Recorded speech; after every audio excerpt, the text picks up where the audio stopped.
할렐루야. 우리 사교구 성도 여러분, 한 주간 평안하셨습니까? 우리 오늘도 함께 찬송가 303장 찬양하면서 가정예배 시작하기를 원합니다. 오늘 예배 가운데 우리가 하나님의 크신 은혜를, 그리고 이 사순절 기간 예수 그리스도의 그 사랑을 다시 한번 생각하는 의미 있는 예배의 시간이 되기를 간절히 소망합니다. 자, 우리 찬양하겠습니다.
하나님의 말씀 함께 보도록 하겠습니다. 하나님의 말씀은요, 시편 51편 1절로 4절 그리고 10절로 11절 말씀을 우리 함께 보도록 하겠습니다.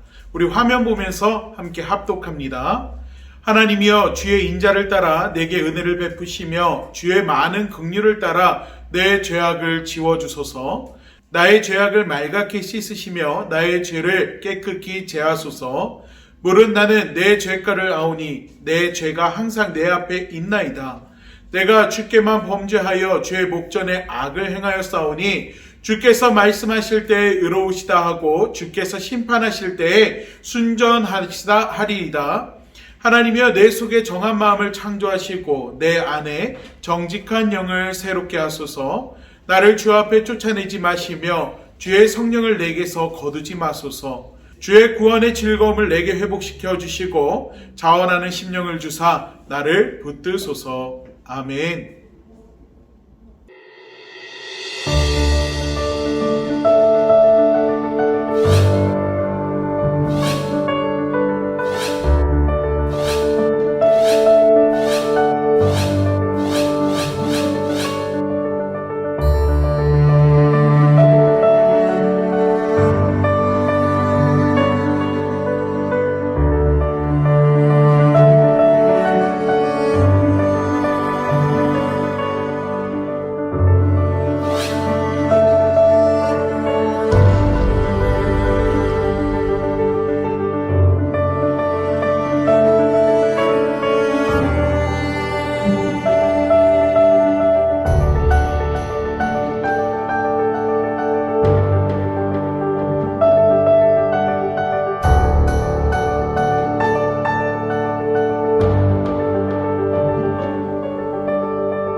할렐루야! 하나님의 크신 사랑이 우리 믿음의 성도님들 마음 가운데 확신이 되는 사순절 기간이 되기를 소망합니다.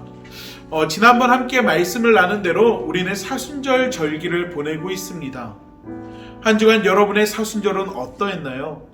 지난번 함께 나눈 말씀처럼 우리를 위해 십자가를 지고 가신 예수님의 고난과 아픔을 묵상하며 부활절을 기다리는 시간이 되었으리라 믿습니다. 오늘은 사순절의 두 번째 시간으로 회개에 대한 내용을 함께 나누고자 합니다. 앞서 주제 영상을 통해 보신 것처럼 사순절은 일전의 삶을 되돌아보며 잘못된 우리의 삶을 회개하는 시간이어야 합니다. 그런데 여러분 그거 아십니까? 많은 기독교인들이 하나님 앞에 회개의 기도를 올리지만 성경에서 말하는 진짜 회개를 경험하는 사람은 그렇게 많지 않습니다. 예전에 서울에서 수련목을 할 때 부흥 강사님께서 자신이 회개했을 때의 이야기를 들려주신 적이 있습니다. 모태신앙으로 살다가 아내를 따라 기도원에 가게 되었고 맨 뒷자리에 앉아있다가 어느 순간 눈물이 폭포수처럼 흐르며 떼굴떼굴 구르면서 회개를 했다라는 내용, 그래서 목사님이 되었다라는 내용을 이야기해 주셨습니다. 아마도 이와 비슷한 이야기를 많이 들어보셨을 것입니다. 눈물 콧물 흘리며 시간이 얼마나 지났는지도 모를 정도로 회개했다라는 내용들이요. 그러다 보니 많은 사람들이 이러한 회개의 경험이 있어야만 진짜 회개라고 생각을 합니다. 그런데 이러한 특별한 체험이 있어야지 진짜 회개일까요? 결론부터 말하자면 아닙니다. 우리는요, 회개를 잘못 생각하고 있을 때가 너무 많습니다. 어느 목사님이 설교를 하시면서 많은 사람들이 알고 있는 회개는 진짜 회개가 아니라고 말씀하시더라고요. 이분은 이렇게 이야기합니다. 우리가 생각하는 일반적인 회개는 신세 한탄, 자기 연민, 감성의 자극, 책임 회피이다 라고 이야기하세요. 저는요, 처음에 이 말이 무슨 말인가 했습니다. 그런데 이분이 하는 설교를 잘 들어보니까 표현만 다를 뿐 제가 알고 또 제가 믿고 있는 회개의 본질을 정확하게 말씀하시더라고요. 여러분, 회개는요, 특별한 체험을 동반해야만 회개가 아닙니다. 회개는요, 내 감정에 호소하는 것도 아니고요, 내 책임을 환경으로 아니면 다른 타인에게로 전가하며 자기 합리화를 통해서 마음의 짐을 내려놓는 것도 아닙니다. 하나님, 저 누구를 미워했어요. 하나님, 저 누구를 때렸어요. 누구의 것을 훔쳤습니다 등의 죄의 결과를 가지고서 용서를 비는 것도 아닙니다. 그런데 우리는 죄의 결과를 가지고 용서를 비는 것쯤으로 생각하게 될 때가 많이 있다라는 거예요. 잘못된 생각이죠. 이러한 회개는요, 자기 만족으로만 끝납니다. 나 회개했어. 그러니까 괜찮아. 스스로 합리화하는 것으로 끝나게 된다는 것입니다. 자기 위안으로요.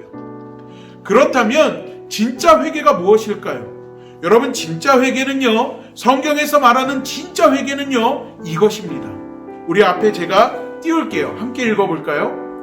진짜 회개는 하나님께 돌아서는 것이다. 네, 맞습니다. 하나님께 돌아서는 것이 진짜 회개입니다. 우리가 회개에 대해서 정확하게 알기 위해서는 죄가 무엇인지 먼저 알아야 합니다.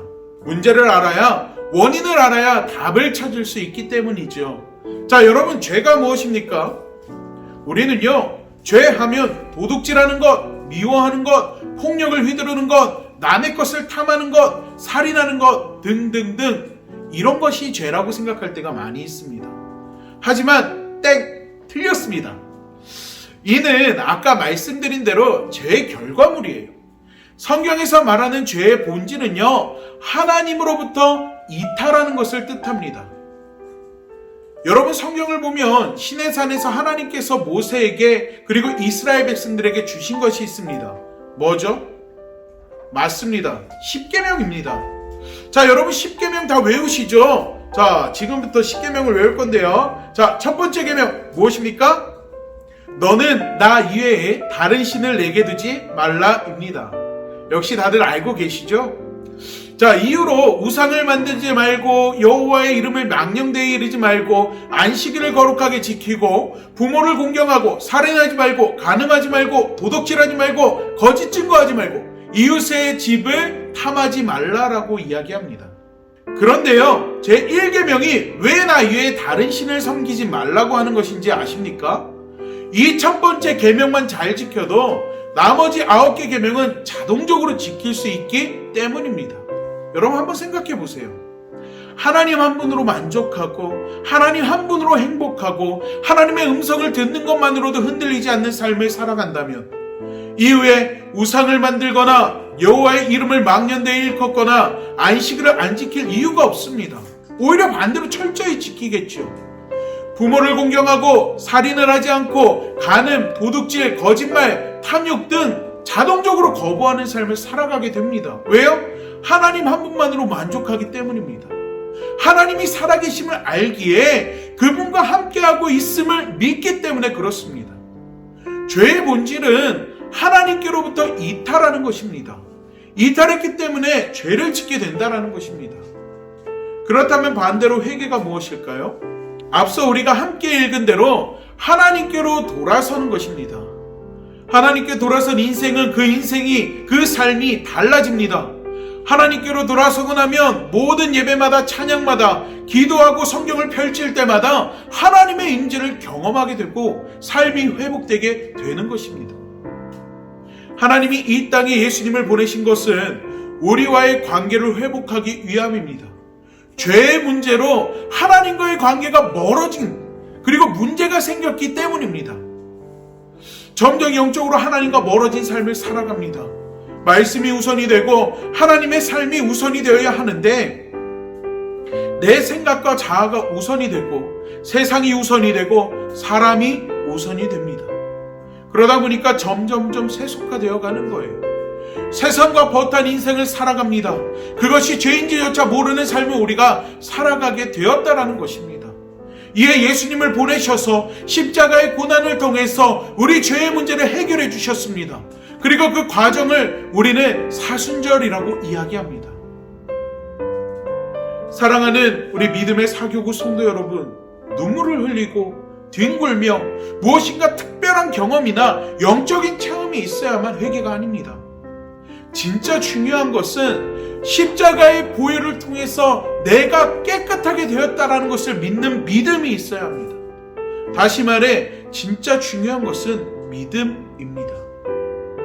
하나님 한 분만으로 만족할 수 있다라는 믿음, 예수님의 십자가 대속으로 죄의 짐을 벗었음을 믿는 믿음이 있어야 합니다.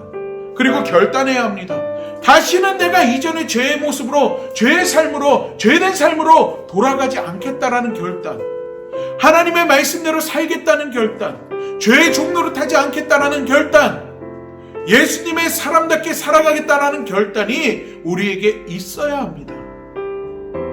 오늘 우리가 함께 읽은 본문의 말씀, 다윗이 밧세바와 동침한 후에 선지자 나단이 그에게 왔을 때 다윗이 하나님께 자신의 죄를 고백하는 말씀입니다.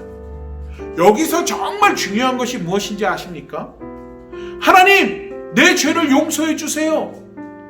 죄의 결과를 용서받고자 다윗은 이야기하지 않습니다. 정말 중요한 것은 자신의 죄를 모두 알고 계시는 하나님께 나아갔을 때 하나님께서 자신을 쫓아내는 것이 아니라 주의 구원의 즐거움을 회복시키시고 자신을 붙들어 줄 것을 기도하고 있습니다. 하나님, 전 죄인입니다. 하나님, 저는 하나님 앞에 죄를 지었습니다. 하나님, 그런데요, 그 죄값 내가 다 감당하겠습니다. 하나님, 하지만 내가 하나님께 나아갔을 때 하나님으로 말미암아 하나님, 내가 주님의 구원의 은혜를 다시금 느끼게 하고 이 죄로 인하여서 하나님을 떠나가지 않게 하여 주시옵소서라고 기도하는 것이 진짜 회개의 기도라는 것입니다. 다시 말해 하나님께로 돌아서며 하나님께로 나아갈 수 있게 해달라고 기도하는 것입니다. 사랑하는 우리 믿음의 성도 여러분, 우리는요, 사람이기에 결단을 해도 반복해서 죄를 짓습니다. 하지만 중요한 것은 그럼에도 불구하고 죄의 기로에 섰을 때마다 예수님을 생각하고 믿음으로 결단하는 것, 그 삶의 모습이 우리에게 있어야 한다는 것입니다. 그리고 주님이 원하는 삶을 선택해서 살아가는 모습이 우리에게 있어야 한다는 것입니다. 회개한 사람만이 죄에 대해 민감할 수 있습니다. 반대로 회개하지 못하는 사람은 죄에 대한 면역이 생겨 점점 무뎌질 수밖에 없습니다. 사순절 예수님의 고난 앞에서 여러분의 삶은 죄에 민감하십니까? 아니면 무뎌진 삶을 살고 계십니까? 나를 위해 이 땅에 오시고 나의 죄를 용서하시며 관계를 회복하기 원하시는 주님 앞에 돌아서는 여러분이 되기를 원합니다. 죄의 결과를 가지고 회개하는 것이 아니라 성경에서 이야기하는 진짜 주님이 원하는 회개, 내 삶이 주님께로 돌아섭니다라는 고백을 드릴 수 있는, 그리고 그러한 삶을 살아가는 우리 믿음의 성도님들 되시기를 간절히 축원합니다.